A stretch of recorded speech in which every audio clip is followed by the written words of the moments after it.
नमस्कार सबाइके सबाई केमन आছেন आशा करছি सबाई भालो आছেন सुस्थ आছেন आमिও खूब भालो आছি।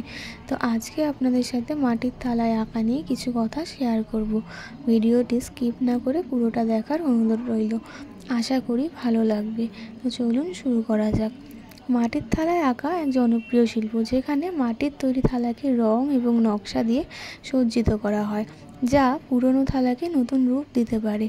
এই প্রক্রিয়ায় বিভিন্ন রং তুলি ও নকশার ব্যবহার করা হয়। শিল্পীরা তাদের নিজস্ব সৃজনশীলতা ব্যবহার করে এই কাজ করে থাকেন। কখনো বা অন্য শিল্পীদের কাছ থেকেও অনুপ্রেরণা নিয়ে তবে হুবহু নকল না করে নিজের মতো করে নতুন কিছু তৈরি করার চেষ্টা করেন। এই আঁকাগুলো থালার সৌন্দর্য বৃদ্ধি করে এবং ঘর সাজাতেও ব্যবহার করা হয়ে থাকে। এই থালার রয়েছে কিছু গুরুত্বপূর্ণ দিক, যেমন নকশার বৈচিত্র্য। মাটির থালায় বিভিন্ন ধরনের নকশা যেমন কলকা, ফুল, পাখি বা বিভিন্ন প্রতিকৃতি আঁকা যায়।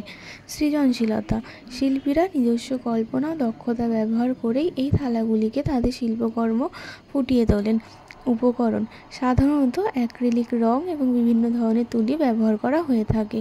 স্থায়িত্ব, সঠিক রং এবং প্রক্রিয়াকরণের মাধ্যমে এই নকশাগুলি দীর্ঘস্থায়ী করা সম্ভব। ব্যবহার, মাটির থালা নকশা করা ছবি ঘর সাজানোর কাজে বা উপহার হিসেবেও ব্যবহার করা যেতে পারে। এই শিল্পকলার মাধ্যমে পুরনো মাটির থালাকে নতুন জীবন দেওয়া যায় এবং এটি খুবই সুন্দর ও সৃজনশীল শখও হতে পারে। এই থালার রয়েছে কিছু ব্যবহার ও তাৎপর্য, যেমন সাজসজ্জার উপকরণ।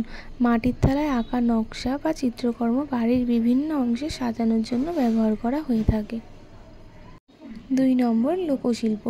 এটি একটি ঐতিহ্যবাহী এবং লোকশিল্পের অংশ যা বিভিন্ন উৎসব এবং অনুষ্ঠানে ব্যবহার করা হয়। 3, ব্যক্তিগত স্পর্শ।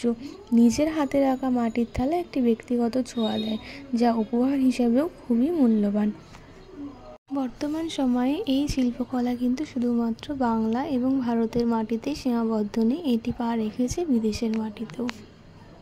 এবার চলুন বলা যাক মাটির থালায় আঁকার ক্ষেত্রে কী কী পদ্ধতি অবলম্বন করতে হবে।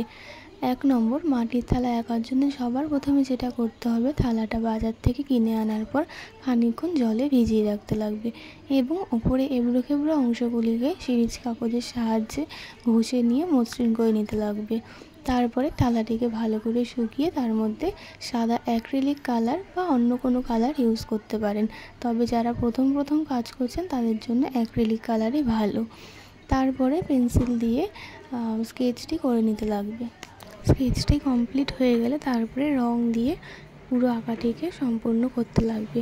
সব শেষে রং হয়ে গেলে রংটিকে ভালো করে শুকিয়ে নিয়ে ভার্নিশ ইউজ করতে লাগবে এবং ভার্নিশ ইউজ করার ক্ষেত্রে খেয়াল রাখতে লাগবে রংটা যেন ভালোভাবে শুকোয়, নাহলে কিন্তু রং উঠে যাওয়ার সম্ভাবনা থাকে। বার্নিশ ইউজ করলে এটি দেখতেও অনেক বেশি সুন্দর লাগে এবং রঙের স্থায়িত্ব বৃদ্ধি পায়। তো চলুন আজকের মতো এইটুকুই। ততক্ষণ সবাই ভালো থাকবেন, সুস্থ থাকবেন। আর আমার ভিডিওটি কেমন লাগলো অবশ্যই জানাবেন। ভালো লাগলে চ্যানেলটিকে সাবস্ক্রাইব করবেন এবং লাইক, কমেন্ট, শেয়ার করে পাশে থাকবেন।